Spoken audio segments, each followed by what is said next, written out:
Hadian bun snem ke jeng ap kemi linti ki pajba jeng ki phautli kishnong shilenter jeng Surok Umden Sonapur umentri rangba ke jela u Conrad ki sangma ha ke jingwan yu kejat jong u ha kishnong purdua hari boy district banya lingba ke Surok bandit Umden uloong bakani ke dei shisha ke jing e ka bakrau jeng ki pajba bat pintikna sendan ba ke tei kam slam shu hadian baladep ban mangi ke pisa bat ban IT shu u contractor ban sedang no ye ka kam Tang Haki Khyndiat Taiew banwan.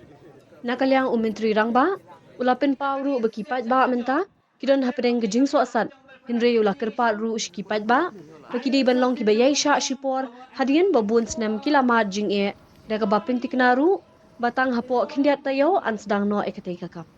Kumban syupin kenmau baya usurok nongpo umden Sonapur, ladep banbu mau nongrim hakashpo tarik no pra arja arpusau, badan kumba arpo kilometer ke jengjrong, bat lamang pisa kumba saup kendai poin san pulai keluar tingka lingba ke state scheme kat ba na umden Sonapur pan badan kumba lai pupra poin riu kilometer lamang pisa kumba saup punyau poin arpo keluar tingka lingba ke GS.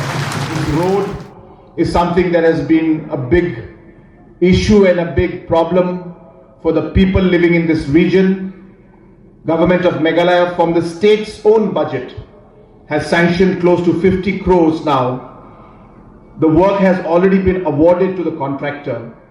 I just spoke to Deputy CM before coming here, and he has told me that in a matter of weeks, if not months, we will be able to start the work. The contractor is mobilizing. I know that people are anxious, but let me give you the surety now. The hard part is over.